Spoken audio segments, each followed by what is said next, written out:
warahmatullahi wabarakatuh. Selamat pagi semuanya. Pada kesempatan kali ini kita akan mempelajari tentang bab 1 pada kelas 1, yaitu pengenalan alat-alat yang biasa dipakai untuk praktikum kimia. Nah, ini alat-alatnya yang biasa dipakai di praktikum kimia untuk kelas 10, 11, dan 12 SMA ya. Yang pertama ada corong untuk memisahkan antara larutan dan filtratnya, kemudian gelas ukur ini untuk mengukur larutan yang akan dipakai, kemudian di sini ada gelas beker ini juga untuk mengukur, yang ada skalanya, itu berarti untuk mengukur tapi berbeda nanti tingkat ketelitiannya.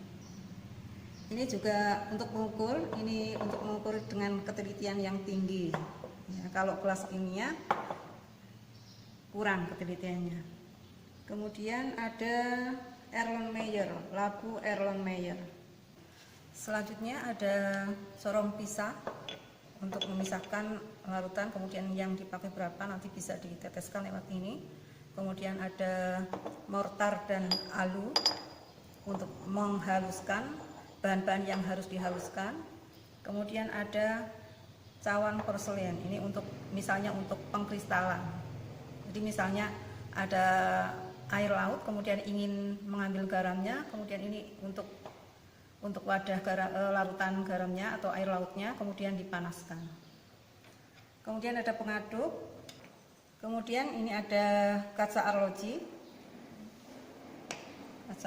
Kemudian ini pipet tetes untuk mengambil larutan ya. Kemudian ada plat tetes, ini untuk biasanya untuk menguji larutan yang jumlahnya sangat sedikit, kemudian misalnya untuk asam basa tinggal mencelupkan kertas lakmusnya. Kemudian ada labu destilasi ya. Labu destilasi. Kemudian untuk rangkaian destilasinya adalah ada tabung lipik atau pendingin. Jadi setelah dipanaskan nanti sini ini dipanaskan, kemudian dialirkan larutannya melalui labu lipik ini. Kemudian ada pembakar spiritus. Kemudian rangkaiannya adalah kaki 3 yang dimasukkan ke sini ya. Kemudian di atasnya ada kasa untuk alasnya. Selanjutnya ada rak tabung reaksi yang fungsinya untuk menaruh tabung-tabung ini supaya tidak jatuh. Kemudian ada tabung reaksinya. Kemudian ini adalah termometer ya. Termometer.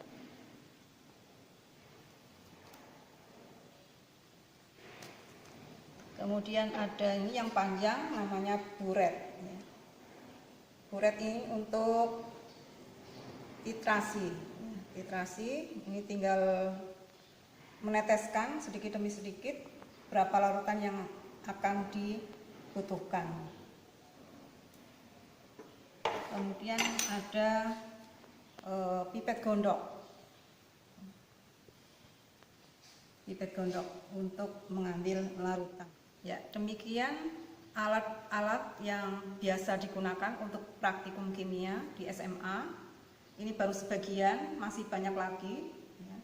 Bisa kita pelajari nanti sama dengan jalannya praktikum. Jadi nanti ada di keterangan alat dan bahan. Sekian, terima kasih. Wassalamualaikum warahmatullahi wabarakatuh.